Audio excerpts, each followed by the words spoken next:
Hi everyone, welcome back. നമ്മൾ കഴിഞ്ഞ രണ്ട് വീഡിയോകളിലായിട്ട് കോർപ്പറേറ്റ് അക്കൗണ്ടിങ്ങിലെ ചാപ്റ്റർ 1 ഡിസ്കസ് ചെയ്തിട്ടുണ്ടായിരുന്നു. ചാപ്റ്റർ 1 അടുത്ത പാർട്ടിലേക്ക് നമ്മൾ പോവാണ്. നോക്കുക, നമ്മൾ ലാസ്റ്റ് ഡിസ്കസ് ചെയ്തിട്ടുണ്ടായിരുന്നത് എന്താണ് ഷെയർ എന്നും അതിന്റെ സാലിയൻ ഫീച്ചേഴ്സും ആയിരുന്നു ഡിസ്കസ് ചെയ്തിട്ടുണ്ടായിരുന്നത്. ഇനി നമുക്ക് നോക്കാം, ടൈപ്സ് ഓഫ് ഷെയർസ് ആണ് ഇനി നമുക്ക് ഡിസ്കസ് ചെയ്യാനുള്ളത്. Types of shares. ഓക്കെ, ഷെയർസിനെ നമുക്ക് രണ്ടായിട്ട് ക്ലാസിഫൈ ചെയ്യാമെന്നാണ് പറയുന്നത്. അതായത് ഒന്ന് പ്രിഫറൻസ് ഷെയർ ആണ്, മറ്റൊന്ന് എന്താണ്, ഇക്വിറ്റി ഷെയറുമാണ്. രണ്ട് ഷെയർ ആണുള്ളത്, ഒന്ന് പ്രിഫറൻസ് ഷെയർ, മറ്റൊന്ന് ഇക്വിറ്റി ഷെയർ. എന്താണ് പ്രിഫറൻസ് ഷെയർ എന്ന് ചോദിച്ചു കഴിഞ്ഞാൽ, പ്രിഫറൻസ് ഷെയർ എന്ന് പറഞ്ഞു കഴിഞ്ഞാൽ നമുക്കറിയാം, ചില കാര്യങ്ങളിൽ പ്രത്യേക പ്രയോറിറ്റി ഉള്ള അല്ലെങ്കിൽ പ്രിഫറൻസസ് ഉള്ള ഷെയറിനെയാണ് എന്ത് പറയുന്നത്, പ്രിഫറൻസ് ഷെയർ എന്ന് പറയുന്നത്. അപ്പോൾ പ്രിയോറിറ്റി ഉണ്ടാവുക എന്ന് പറഞ്ഞാൽ ഏതോ ഒന്നിനേക്കാളുമാണ് മുൻഗണന എന്ന് നമുക്ക് പറയാൻ പറ്റുമല്ലോ. അത് ഏതിനാണ്? ഇക്വിറ്റി ഷെയറിനേക്കാളും പ്രിയോറിറ്റി ഉള്ള ഷെയറിനെയാണ് എന്ത് പറയുന്നത്, പ്രിഫറൻസ് ഷെയർ എന്ന് പറയുന്നത്.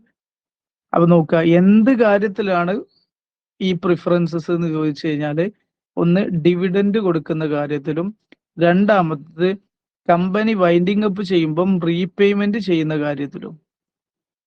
അപ്പൊ പ്രിഫറൻസ് ഷെയർ എന്ന് പറഞ്ഞാൽ എന്താണ്? പ്രിഫറൻസ് ഷെയർ എന്ന് പറഞ്ഞു കഴിഞ്ഞാൽ പ്രിയോറിറ്റി ഉള്ള ഷെയർ ആണ്, അല്ലെങ്കിൽ പ്രിഫറൻസസ് ഉള്ള ഷെയർ ആണ്. എന്താണ് ഏത് ഷെയറിനെക്കാളുമാണ് പ്രിഫറൻസ് ഉള്ളത്? ഇക്വിറ്റി ഷെയറിനെക്കാളും. എന്ത് കാര്യത്തിലാണ് പ്രിഫറൻസ് ഉള്ളത്? ഡിവിഡൻഡ് കിട്ടുന്ന കാര്യത്തിലും വൈൻഡിങ് അപ്പ് സമയത്ത് കമ്പനിയുടെ ക്യാപിറ്റൽ റീപേ ചെയ്യുന്ന സമയത്തും ഇതിന് മുൻഗണന ഉണ്ട്. അപ്പൊ ഇക്വിറ്റി ഷെയർ എന്താ? ഇക്വിറ്റി ഷെയർ എന്ന് പറഞ്ഞാൽ പ്രിഫറൻസ് ഷെയർ അല്ലാത്ത ഷെയർ എന്ന് പറയാം. അതായത് കമ്പനിന്റെ റിയൽ ഓണേഴ്സ് ആരാണ്? ഈ ഇക്വിറ്റി ഷെയർ ഹോൾഡേഴ്സ് ആണ്. അവർക്ക് ഓണർഷിപ്പ് ഉണ്ട്, അതുപോലെ തന്നെ വോട്ടിംഗ് റൈറ്റ് ഉണ്ട്. പക്ഷേ ഡിവിഡൻഡ് ഗ്യാരണ്ടീഡ് അല്ല. ഡിവിഡൻഡ് ഉറപ്പായിട്ടും എന്ത് ചെയ്യൂല, കിട്ടൂല. ഡിവിഡൻഡ് കമ്പനിക്ക് പ്രോഫിറ്റ് ഉണ്ടെങ്കിൽ കൊടുക്കും. പ്രോഫിറ്റിന്റെ ഒരു വിഹിതമാണല്ലോ ഡിവിഡൻഡ് എന്ന് പറയുന്നത്. ഓക്കെ, ഇതൊക്കെ നമ്മളൊരു ജനറലി രണ്ട് ടൈപ്സ് പറഞ്ഞെങ്കിലും ഡീറ്റെയിൽ ആയിട്ട് എന്താ പ്രിഫറൻസ് ഷെയർ നോക്കാം. അപ്പൊ നമ്മൾ ഈ ഒരു ടേബിൾ ഫോർമാറ്റിലാണ് നമ്മുടെ ഈ ബുക്ക് മുഴുവൻ ചെയ്യുന്നത്. അതൊരു പക്ഷേ കുറച്ചും കൂടെ നിങ്ങൾക്ക് ബെനിഫിറ്റ് ആയിരിക്കും എന്നാണ് എൻ്റെ വിശ്വാസം. അപ്പൊ പ്രിഫറൻസ് ഷെയർ എന്താ നോക്കാം. എന്താ പ്രിഫറൻസ് ഷെയർ? പ്രിഫറൻസ് ഷെയറിന്റെ മീനിങ് വരുന്നുണ്ട്. Preference share are special class of shares. Special class of shares ആണ് that have priority over equity shares. Equity ഷെയറിനെക്കാളും എന്തുണ്ട്, ഒരു പ്രിയോറിറ്റി ഉണ്ട് ഇൻ ഡിവിഡൻഡിന്റെ കാര്യത്തിലും, അതുപോലെ തന്നെ എന്തിന്റെ കാര്യത്തിലും, ക്യാപിറ്റൽ റീപേയ്മെന്റിന്റെ കാര്യത്തിലും. Okay, they have combined feature of both equity and ഡെപ്റ്റ്. അതായത് ഒരു ഇക്വിറ്റി ഷെയർ ക്യാപിറ്റലിന് ഒരു പ്രിഫറൻസ് ഷെയർ ക്യാപിറ്റലിന് ഡെറ്റിന്റെയും അതുപോലെ തന്നെ ഇക്വിറ്റി ഷെയറിന്റെയും ഒരു കോമ്പിനേഷൻ ആയിട്ട് നമുക്ക് പറയാൻ പറ്റും. അതായത് ഇക്വിറ്റി ഷെയറിന്റെ പ്രത്യേകത എന്താ? ഇക്വിറ്റി ഷെയർ എന്ന് പറയുമ്പോൾ ഷെയറിന്റെ ഇതെന്ന് പറയുമ്പോൾ ഹയസ്റ്റ് ഡിവിഡൻഡ് നമുക്ക് പ്രതീക്ഷിക്കാൻ പറ്റും. അതുപോലെ തന്നെ പ്രോഫിറ്റ് ഉണ്ടെങ്കിലേ ഡിവിഡൻഡ് കിട്ടുള്ളൂ, ഇത്തരം കാര്യങ്ങളൊക്കെ. എന്നാൽ ഡിബഞ്ചർ ഇൻട്രസ്റ്റ് ഇതെന്താ പറഞ്ഞ എന്താണ്, വോട്ടിംഗ് റൈറ്റ് ഒക്കെ കിട്ടും ആർക്ക്? Equity share ഹോൾഡേഴ്സിന്. എന്നാൽ പ്രിഫറൻസ് ഷെയർ ഹോൾഡേഴ്സിന് അതേസമയം ഡിബഞ്ചർ അല്ലെങ്കിൽ അത്തരം ഡെറ്റുകളുടെ പ്രത്യേകത എന്താണ്? അതിനൊരു നിശ്ചിത പെർസെൻറ്റേജ് ഗ്യാരണ്ടീഡ് ഡിവിഡൻഡ് കിട്ടും. ഓക്കെ, അത് മാത്രമേ ഉള്ളൂ. അപ്പൊ ഇതിന്റെ രണ്ടിന്റെയും ചില ഫീച്ചേഴ്സുകൾ അടങ്ങിയിട്ടുള്ളതാണ് പ്രിഫറൻസ് ഷെയർ. ഓക്കെ, അതുകൊണ്ടാണ് ഇതൊരു ഹൈബ്രിഡ് അല്ലെങ്കിൽ കമ്പൈൻഡ് ഫീച്ചർ ഉണ്ട് രണ്ടിന്റെയും എന്ന് പറഞ്ഞത്.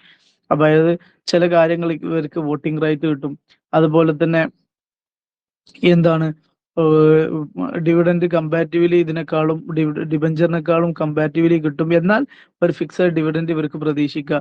അതുപോലെ തന്നെ ചില ഇക്വിറ്റി ഷെയറുകൾക്ക്, ചില പ്രിഫറൻസ് ഷെയറുകൾക്ക് കമ്പനിന്റെ ബാക്കിയുള്ള സർപ്ലസിലേക്ക് എന്തുണ്ട്, അവകാശം കിട്ടുന്നുണ്ട്. ഇങ്ങനെയൊക്കെയുള്ള ബെനിഫിറ്റ് ഉള്ളതുകൊണ്ട് ഇതിനൊരു കമ്പൈൻഡ് ഫീച്ചേഴ്സ് എന്തിനുണ്ട്, ഇക്വിറ്റിയുടെയും ഡെറ്റിന്റെയും ഒരു കമ്പൈൻഡ് ഫീച്ചർ പ്രിഫറൻസ് ഷെയറിനുണ്ട് എന്ന് പറഞ്ഞു. മീനിങ് മനസ്സിലായി. എന്താണ് പ്രിഫറൻസ് ഷെയർ? എന്താണ്? സ്പെഷ്യൽ ക്ലാസ് ഓഫ് ഷെയർസ് ആണ്. സ്പെഷ്യൽ ക്ലാസ് ഓഫ് ഷെയർസ് ആണ്. അതിന് ഇക്വിറ്റിയെക്കാളും ചില പ്രിയോറിറ്റികൾ ഉണ്ട്. എന്തിന്റെ കാര്യത്തില്? ഇൻ ഡിവിഡൻഡ് കിട്ടുന്ന കാര്യത്തില്, അതുപോലെ തന്നെ എന്തിന്റെ കാര്യത്തില്? ക്യാപിറ്റൽ റീപേയ്മെന്റിന്റെ കാര്യത്തില്. ഓക്കെ, ഇത്രയും കാര്യങ്ങളാണ് അതിൽ പറഞ്ഞത്. ഇനി നമുക്ക് ആ കാര്യങ്ങൾ ഒന്നും കൂടെ എന്താണ് വ്യക്തമാക്കുന്നത്? Preference share holders receive dividend before equity share holders. എന്താണ് ആ പ്രിയോറിറ്റി ഇൻ ഡിവിഡൻഡ് എന്ന് പറഞ്ഞത്? പ്രിഫറൻസ് ഷെയർ ഹോൾഡേഴ്സ് എന്ത് ചെയ്യും?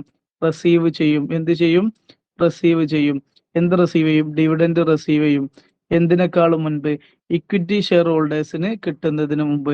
ഇക്വിറ്റി ഷെയർ ഹോൾഡേഴ്സിന് ഡിവിഡൻഡ് കിട്ടുന്നതിന് മുൻപായിട്ട്, before equity share holders, equity share ഹോൾഡേഴ്സിന് മുമ്പായിട്ട് ഇവർക്ക് ഡിവിഡൻഡ് കിട്ടും.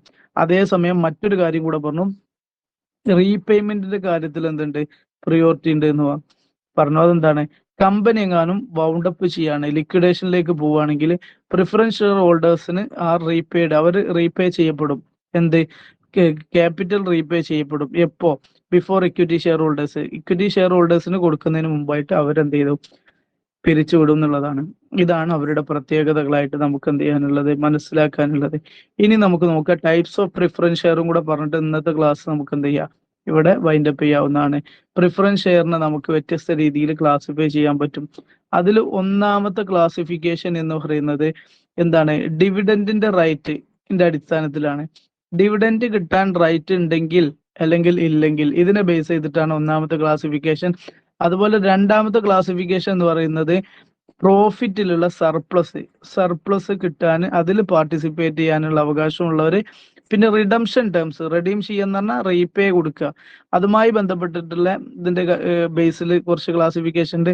പിന്നെ convertibility, preference share equity share ആയിട്ട് കൺവേർട്ട് ചെയ്യാൻ പറ്റുന്ന ഷെയറും ചെയ്യാൻ പറ്റാത്ത ഷെയർ എന്നുള്ള രീതിയിലുള്ള ക്ലാസിഫിക്കേഷൻ ഉണ്ട്. അപ്പൊ നോക്കാം. ഡിവിഡൻഡിന്റെ റൈറ്റ് എന്ന് പറഞ്ഞു കഴിഞ്ഞാൽ രണ്ട് രീതിയിൽ, ക്യുമുലേറ്റീവ് പ്രിഫറൻസ് ഷെയർ ഉണ്ട്, അതുപോലെ തന്നെ നമുക്ക് എന്തുണ്ട്? നോൺ ക്യുമുലേറ്റീവായ പ്രിഫറൻസ് ഷെയർ ഉണ്ട്. എന്താണ് ക്യുമുലേറ്റീവ് പ്രിഫറൻസ് ഷെയർ എന്ന് പറഞ്ഞു കഴിഞ്ഞാൽ, ഏതെങ്കിലും ഒരു വർഷം ഡിവിഡൻഡ് കിട്ടിയിട്ടില്ല എന്ന് കരുതുക.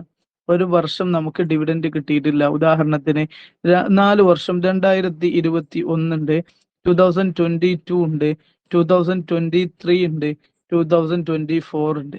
ഓക്കെ, ഇപ്പൊ നിലവിൽ 2025 വന്നിട്ടുണ്ട്. ഈ വർഷം ഇതിന് ഡിവിഡൻഡ് കൊടുത്തിട്ടുണ്ട്, രണ്ടാം വർഷം ഡിവിഡൻഡ് കൊടുത്തു, കഴിഞ്ഞ 2 വർഷം ഡിവിഡൻഡ് കൊടുത്തിട്ടില്ല. അങ്ങനെയാണെങ്കിൽ ഇതിന്റെ ക്യാപിറ്റലിലേക്ക് ഇതെന്ത് ചെയ്യും? ക്യുമുലേറ്റ് ചെയ്യും, കൂട്ടും. അങ്ങനത്തെ ഡിവിഡൻഡിനാണ് എന്ത് പറയുന്നത്? അങ്ങനത്തെ പ്രിഫറൻസ് ഷെയറിനാണ് എന്ത് പറയുന്നത്? ക്യുമുലേറ്റീവ് പ്രിഫറൻസ് ഷെയർ എന്ന് പറയുന്നത്. These are shares. ഇതെന്താണ്? ക്യുമുലേറ്റീവ് പ്രിഫറൻസ് ഷെയർ എന്താണ്? ഷെയർസുകളാണ്. ദാറ്റ് എൻറ്റൈറ്റിൽ ഹോൾഡേഴ്സിന് എന്ത് ചെയ്യും? അവകാശം ഉണ്ട്. എന്തിന്? To receive all unpaid dividend, കിട്ടാത്ത ഡിവിഡൻഡുകളൊക്കെ കിട്ടാൻ. ഓക്കെ, ഫ്രം പ്രീവിയസ് ഇയേഴ്സിൽ കിട്ടാത്ത അൺപേ ആയിട്ടുള്ള ഡിവിഡൻഡുകളൊക്കെ റിസീവ് ചെയ്യാൻ വേണ്ടി, along with current year's dividend, ഈ വർഷത്തെ നിലവിലുള്ള ഡിവിഡൻഡിനോട് കൂടെ, before any dividend is paid to equity share ഹോൾഡേഴ്സിന് ഡിവിഡൻഡ് കൊടുക്കുന്നതിന് മുമ്പായിട്ട് പ്രീവിയസ് ഇയറിലുള്ള ഡിവിഡൻഡുകളൊക്കെ, കിട്ടാത്ത ഡിവിഡൻഡുകളൊക്കെ കിട്ടാൻ അവകാശമുള്ള ഡിവിഡൻഡിനാണ് എന്ത് പറയുന്നത്? ക്യുമുലേറ്റീവ് പ്രിഫറൻസ് ഡിവിഡൻഡ് എന്ന് പറയുന്നത്. അപ്പൊ ഡിവിഡൻഡിന്റെ ബേസിൽ പ്രിഫറൻസ് ഷെയറിനെ ക്ലാസിഫൈ ചെയ്യുകയാണെങ്കിൽ, ഡിവിഡൻഡിൽ റൈറ്റ് ഉണ്ടെങ്കിൽ, അതായത് അരിയർ ഡിവിഡൻഡുകൾക്ക് റൈറ്റ് ഉണ്ടെങ്കിൽ അതെന്താണ്? ക്യുമുലേറ്റീവ് പ്രിഫറൻസ് ഷെയർ ആണ്. നോൺ ക്യുമുലേറ്റീവ് എന്ന് പറഞ്ഞാൽ എന്താ? അങ്ങനെ റൈറ്റ് ഇല്ലാത്തതാണ്. These are shares where holders receive on dividends only for the current ഇയറിന് മാത്രമേ എന്ത് ചെയ്യുള്ളൂ? കിട്ടുള്ളൂ. If the company does not declare dividend, company declare dividend ചെയ്തിട്ടില്ലെങ്കിൽ അവർക്ക് ലൂസ് ആവും, അവർക്ക് നഷ്ടപ്പെടും. Right to claim them for that year, ആ വർഷം അവർക്ക് കിട്ടാനുള്ള അവകാശം എന്ത് ചെയ്യും? നഷ്ടപ്പെടും. അപ്പൊ ക്യുമുലേറ്റീവ് പ്രിഫറൻസ് ഷെയർ ഉണ്ട്, നോൺ ക്യുമുലേറ്റീവ് പ്രിഫറൻസ് ഷെയർ ഉണ്ട്. നമുക്ക് മനസ്സിലാക്കാം, ഈ പ്രിഫറൻസ് ഷെയറിനെ നമ്മൾ പറയാം 15% പ്രിഫറൻസ് ഷെയർ, അല്ലെങ്കിൽ 14% പ്രിഫറൻസ് ഷെയർ എന്ന് പറയാം. അപ്പൊ അവര് 1000 രൂപ ഒരാള് പ്രിഫറൻസ് ഷെയർ എടുത്തിട്ടുണ്ടെങ്കിൽ 14% ആണെങ്കിൽ 140 രൂപ അവർക്ക് ഡിവിഡൻഡ് കിട്ടാൻ അർഹത ഉണ്ട്. ഇക്വിറ്റി ഷെയർ ഹോൾഡേഴ്സിനെ പോലെയല്ല. ഇക്വിറ്റി ഷെയർ ഹോൾഡേഴ്സിന് ഡിവിഡൻഡ് എത്രയെന്ന് ഡിക്ലെയർ ചെയ്യുമ്പോഴേ അറിയാൻ പറ്റുള്ളൂ. അതിന്റെ ബേസിലാണ് പറഞ്ഞത് ഈ എത്രയെന്ന് ഡിക്ലെയർ ചെയ്തിട്ടുണ്ടെങ്കിലും ഇവർക്ക് കിട്ടാനുള്ളത് കൃത്യമായി അവരുടെ ആ ക്ലാസ് ഓഫ് ഷെയറും ഏതാണോ അതിന്റെ അടിസ്ഥാനത്തിൽ മനസ്സിലാക്കാൻ പറ്റും. ഓക്കെ, ഇനി പാർട്ടിസിപ്പേഷൻ ഇൻ സർപ്ലസ് പ്രോഫിറ്റ്, അതിനെയാണ് സർപ്ലസ് പ്രോഫിറ്റ്. ബാലൻസ് ഡിവിഡൻഡ് ഒക്കെ കൊടുത്തതിന് ശേഷം ബാലൻസ് ഉള്ള ഡിവിഡൻഡ് സർപ്ലസ് പ്രോഫിറ്റ് ഉണ്ടെങ്കിൽ അതിൽ അവർക്ക് അവകാശം ഉണ്ടോ ഇല്ലേ? അവകാശം ഉണ്ടെങ്കിൽ അതെന്താണ്? പാർട്ടിസിപ്പേറ്റിംഗ് പ്രിഫറൻസ് ഷെയർ ആണ്. അവകാശം ഇല്ലെങ്കിൽ നോൺ പാർട്ടിസിപ്പേറ്റിംഗ് പ്രിഫറൻസ് ഷെയർ ആണ്. ഇപ്പൊ നോക്കാം, these are shares that provide ഹോൾഡേഴ്സിന് കൊടുക്കും with a fixed dividend. Fixed ഡിവിഡൻഡിന് പുറമെ പ്ലസ് എന്ത് കിട്ടും? പ്ലസ് അതിന് പുറമെ എന്ത് കിട്ടും? Additional share in the company surplus profit. കമ്പനിന്റെ സർപ്ലസ് പ്രോഫിറ്റിലും അഡീഷണൽ ഷെയറും കൊടുക്കും. അതായത് ഫിക്സഡ് ഡിവിഡൻഡ് പുറമെ അവർക്ക് എന്ത് കിട്ടും?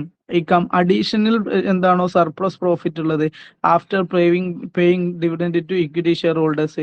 ഇക്വിറ്റി ഷെയർ ഹോൾഡേഴ്സിന് പേ ചെയ്തതിന് ശേഷം എന്താണോ ബാലൻസ് ഉള്ളത് അതിന് പ്രിഫറൻസ് ഷെയർ ഹോൾഡേഴ്സിനും കൂടെ അവകാശം വരികയാണെങ്കിൽ എന്താണ്? അതിനാണ് പാർട്ടിസിപ്പേറ്റിംഗ് എന്ന് പറയുന്നത്. ഉദാഹരണത്തിന് ഒരു കമ്പനി 2024-25 എന്ത് ചെയ്തിട്ടുണ്ട്? 1,00,000 രൂപ ലാഭം ഉണ്ടാക്കിയിട്ടുണ്ടെന്ന് കരുതുക. 1,00,000 രൂപ ലാഭം ഉണ്ടാക്കിയിട്ടുണ്ടെന്ന് കരുതുക. അതിൽ കമ്പനി പ്രിഫറൻസ് ഷെയർ ഹോൾഡേഴ്സിന് ഒരു 40,000 രൂപ വീതിച്ചു. അതേപോലെ തന്നെ ഇക്വിറ്റി ഷെയർ ഹോൾഡേഴ്സിന് എന്ത് ചെയ്തിട്ടുണ്ട്? ഇക്വിറ്റി ഷെയർ ഹോൾഡേഴ്സിന് ഒരു 40,000 രൂപയും വീതിച്ചു കൊടുത്തിട്ടുണ്ട്. ഇനി ബാലൻസ് ഇവരുടെ എത്ര രൂപ ബാലൻസ് ഉണ്ട്? ഒരു 20,000 രൂപ ബാലൻസ് ഉണ്ട്. ഈ 20,000 ആണ് ബാലൻസ് സർപ്ലസ് എന്ന് പറയുന്നത്.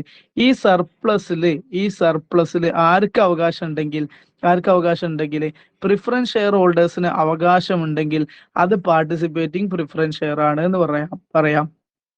ഓക്കെ, അപ്പൊ ഫിക്സഡ് ഡിവിഡൻഡിന് പുറമെ additional share in the company surplus profit after paying dividend to equity share holders, അതാണ് നമ്മൾ പറഞ്ഞ 20,000. ഓക്കെ, അതിൽ അവകാശം ഉണ്ടെങ്കിൽ.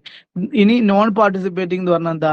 The shares that entitle holders only to fixed ഡിവിഡൻഡിന് മാത്രമേ അവകാശമുള്ളൂ. And do not allow participation in ഇനി additional profit of the company. Additional പ്രോഫിറ്റിനൊന്നും അർഹതല്ലെങ്കിൽ അതിനെയാണ് നോൺ പാർട്ടിസിപ്പേറ്റിംഗ് പ്രിഫറൻസ് ഷെയർ എന്ന് പറയുന്നത്. ഇനി റിഡംഷന്റെ അടിസ്ഥാനത്തിൽ നമുക്ക് രണ്ട് കാര്യം പറയാം. ഒന്ന് റെഡീമബിൾ പ്രിഫറൻസ് ഷെയർ, അതുപോലെ തന്നെ മറ്റൊന്ന് ഇറഡീമബിൾ പ്രിഫറൻസ് ഷെയർ. ശ്രദ്ധിക്കേണ്ട കാര്യം, റെഡീമബിൾ എന്ന് പറഞ്ഞാൽ നമ്മൾ ഷെയർ റീപേ ചെയ്യുന്നതിനാണ് റിഡംഷൻ എന്ന് പറയുന്നത്. അതായത് പ്രിഫറൻസ് ഷെയർ ആയിട്ട് നമ്മൾ എടുത്തിട്ടുണ്ടെങ്കിൽ നമ്മൾ ചിലപ്പോൾ 10 വർഷം കൊണ്ട് എന്ത് ചെയ്യണം? അത് തിരിച്ചു കൊടുക്കേണ്ടി വരും. അല്ലെങ്കിൽ 5 വർഷം കൊണ്ട് എന്ത് ചെയ്യുക? തിരിച്ചു കൊടുക്കുക എന്ന് പറഞ്ഞിട്ടുണ്ടാവും. അങ്ങനെ തിരിച്ചു കൊടുക്കുന്ന ഷെയറിന് റെഡീമബിൾ പ്രിഫറൻസ് ഷെയർ എന്നും തിരിച്ചു കൊടുക്കാത്തതിന് ഇറഡീമബിൾ പ്രിഫറൻസ് ഷെയർ എന്നും പറയും. അപ്പോൾ ശ്രദ്ധിക്കേണ്ട ഒരു കാര്യം, കമ്പനീസ് ആക്ട് പ്രകാരം ഇറഡീമബിൾ പ്രിഫറൻസ് ഷെയർ ഇഷ്യൂ ചെയ്യാൻ പറ്റില്ല. ഇറഡീമബിൾ ആയിട്ടുള്ള പ്രിഫറൻസ് ഷെയർ എന്ത് ചെയ്യാൻ പറ്റൂല? ഇഷ്യൂ ചെയ്യാൻ പറ്റൂല. These are shares that company agrees to buy back from shareholders after a specific period. ഒരു പീരീഡ് കഴിഞ്ഞാൽ കമ്പനി തിരിച്ച് അതിങ്ങോട്ട് വാങ്ങും എന്ന് അഗ്രി ചെയ്തിട്ടുള്ള ഷെയറിനെയാണ് പറയുന്നത്. അഗ്രീഡ് ഒരു പീരിയഡ് ആവാം, or upon occurrence of certain condition. ചില കണ്ടീഷൻസ്, ടേംസും കണ്ടീഷനും പറയുന്ന കമ്പനീസ് റൂളും അതുപോലെ തന്നെ ലോ പ്രകാരം എന്തെങ്കിലും കണ്ടീഷൻസ് ഒക്കെ ഒക്കർ ചെയ്തിട്ടുണ്ടെങ്കിൽ, 10 വർഷമായിട്ടുണ്ടെങ്കിൽ അല്ലെങ്കിൽ 20 വർഷമായിട്ടുണ്ടെങ്കിൽ അങ്ങനെ, അല്ലെങ്കിൽ മറ്റെന്തെങ്കിലും കണ്ടീഷൻസ് ഉണ്ടെങ്കിൽ ആ കണ്ടീഷൻ അടിസ്ഥാനത്തിൽ തിരിച്ച് വാങ്ങുന്ന ബൈ ബാക്ക്, തിരിച്ചു വാങ്ങുക എന്ന് പറഞ്ഞാൽ ആ ഷെയറുകൾ തിരിച്ചു വാങ്ങും, അതിന്റെ ക്യാഷ് അങ്ങോട്ട് കൊടുക്കും. അങ്ങനത്തെ ഷെയറിനാണ് റെഡീമബിൾ എന്ന് പറയുന്നത്. ഇനി ഇറഡീമബിൾ പ്രിഫറൻസ് ഷെയർ എന്ന് പറഞ്ഞാൽ എന്താണ്? ഇത് കനോട്ട് ബി റെഡീംഡ്, അത് റെഡീം ചെയ്യില്ല. ഓർ ബോട്ട് ബാക്ക്, തിരിച്ചെന്ത് ചെയ്യൂല? വാങ്ങൂല. By company during its life ടൈമിൽ വാങ്ങൂല. Such share are not permitted under Indian company law. നിലവിലുള്ള ഇന്ത്യൻ കമ്പനി ലോ പ്രകാരം എന്ത് ചെയ്യില്ല? ഇറഡീമബിൾ പ്രിഫറൻസ് ഷെയർ ഇല്ല. അപ്പൊ എന്താ പറഞ്ഞത്, ഞാനൊരു 10 ലക്ഷം രൂപയുടെ ഷെയർ ഒരു കമ്പനിയിൽ നിന്ന് പ്രിഫറൻസ് ഷെയർ വാങ്ങിയിട്ടുണ്ടെങ്കിൽ ഈ 10 ലക്ഷം രൂപയുടെ പ്രിഫറൻസ് ഷെയർ എനിക്ക് 5 കൊല്ലം കഴിഞ്ഞാൽ അവർ തിരിച്ച് എൻ്റെ അടുത്ത് നിന്ന് ആ ഷെയർ സർട്ടിഫിക്കറ്റ് ഒക്കെ വാങ്ങും, എനിക്ക് ആ ക്യാഷ് തിരിച്ചു തരും എന്നുണ്ടെങ്കിൽ അത് റെഡീമബിൾ പ്രിഫറൻസ് ഷെയർ ആണ്. അതെന്താണ്? റെഡീമബിൾ പ്രിഫറൻസ് ഷെയർ ആണ്. ഇനി ഇത് എനിക്ക് തീരെ കിട്ടൂല, വൈൻഡിങ് അപ്പ് സമയത്ത് മാത്രം ബാലൻസ് ഉള്ളതേ കിട്ടുള്ളൂ എന്നുണ്ടെങ്കിൽ ഇത്തരം ഷെയറിന് ഇറഡീമബിൾ എന്നും എന്ത് ചെയ്യും, പറയും. ഇത്ര ഇതിലുള്ളൂ. ഓക്കെ. ഇനി കൺവേർട്ടബിൾ പ്രിഫറൻസ് ഷെയർ ഉണ്ട്. എന്താ കൺവേർട്ടബിൾ പ്രിഫറൻസ് ഷെയർ എന്ന് പറഞ്ഞാൽ? കൺവേർട്ടബിൾ പ്രിഫറൻസ് ഷെയർ എന്ന് പറഞ്ഞാൽ ഒരു ഘട്ടം കഴിഞ്ഞാൽ ഇക്വിറ്റി ഷെയർ പ്രിഫറൻസ് ഷെയർ ഹോൾഡേഴ്സിന് ഒരു ഓപ്ഷൻ കൊടുക്കും.